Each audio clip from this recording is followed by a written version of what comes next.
যদি কোনো আলেম আহলে সুন্নাত ওয়াল জামাতের সাথে আকীদার ক্ষেত্রে ভিন্ন মত পোষণ করে, আসমা সিফাতের ক্ষেত্রে, অর্থাৎ আশআরী মাতুরিদি আকীদার লোক অথবা মুতাজিলা আকীদার লোক, মুতাজিলা আকীদার লোক, হ্যাঁ, জাহান্নামে গেলে আর কোনোদিন উঠবে না বলছেন আজকালকার নব্য মুতাজিলি যারা, আজকাল নতুন মুতাজিলা অনেক আছে। কিন্তু তো জাহান্নামী একরকম, শুধু যে জাহান্নামে যাবে চিরকাল জাহান্নামী, আর যে জান্নাতে যাবে চিরকাল জান্নাতি। আর একদল যে জাহান্নামী আছে যাদেরকে আল্লাহ জাহান্নাম থেকে উঠাবেন, বহু হাদিস রয়েছে, আর ওদেরকে জাহান্নামী ইউন বলা হবে, লাকাব তাদের উপাধি জাহান্নামী বলা হবে, এটা অস্বীকার করছে। তার মানে এরা হাদিস অস্বীকারী। যারা হাদিস অস্বীকার করে তাদেরকে আহলে কোরআন বলা হয়। কোরআন মানি হাদিস মানি না, তারা গোমরাহ, তারা পথভ্রষ্ট। তারা কোনো ইবাদত বন্দেগী শুধু কোরআন দিয়ে আদায় করতে পারবে না, কোনো ইবাদত শুধু কোরআন দিয়ে আদায় করতে পারবেন না। ভালো করে দেখেন এক একটা করে, যে আমি শুধু কোরআন আলোকে সালাত আদায় করব, পারবেন না। আপনি পারবেন? কোরআন আলোকে যাকাত দেব, কোনখানে কোরআনে আছে যে 40 টাকা 1 টাকা লাগবে, শতকরা 8 টাকা আছে? হ্যাঁ। কোরআন আলোকে রোজা রাখবো, হ্যাঁ, কোনখানে আছে? বিস্তারিত আছে কোথাও? রোজার মাসাইল আছে কোরআনে, সংক্ষেপে আছে। হজের মাসাইল আছে, বাইতুল্লাহর হজ করো, তার মধ্যে তওয়াফের কথা আর সাফা মারওয়ার কথা আছে, হ্যাঁ।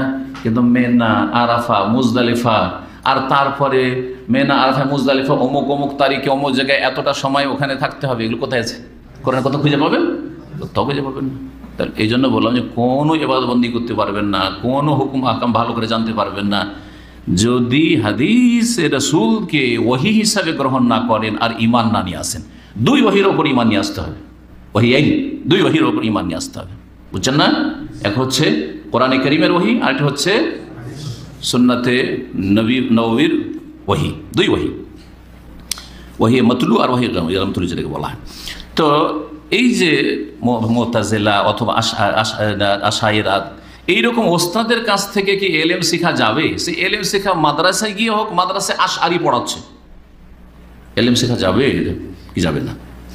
দেখেন যারা আল আজহারে পড়তে যায়, আজহার বিশ্ববিদ্যালয় তো জানেন না, পৃথিবীর খুব প্রসিদ্ধ বিশ্ববিদ্যালয় মিশরে, আজহারের অধিকাংশই একটা শুধু হাদিস ফ্যাকাল্টিতে কিছু সহিহ আকীদার আসমা সিফাতের ক্ষেত্রে কিছু ওস্তাদ আছে, প্রফেসর আছে, বাকি সমস্ত কলেজ ফ্যাকাল্টি সবগুলিতে আশআরী, মাতুরিদি, এমনকি রাফেজি, শিয়া প্রফেসর আছে। অবগতির জন্য বলছি যে মদিনা ইউনিভার্সিটিতে 4 মাযহাবের ফিকহ পড়া হয়। আমরা 4 মাযহাবের ফিকহ পড়েছি, হানাফি, শাফি, মালিকি, 4 মাযহাবের, 4টে হচ্ছে আহলে সুন্নাতের মাযহাব, ঠিক না?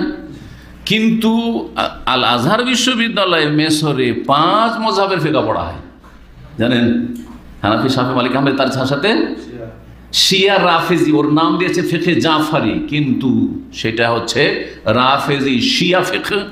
যেই ফিকহ আর যেই দিন হচ্ছে সাহাবায়ে কেরামদেরকে গাল দেওয়া আর তাদেরকে গুমরাহ কাফের বলার ধর্ম, এই হচ্ছে ফিকহ। সেই ফিকহ এটা পড়ানো হয়, আর সেখান থেকে পড়ে এসে আর সেখানকার প্রোডাকশানে এসে সহিহ আকীদা শিখাবে। কি শিখাবে?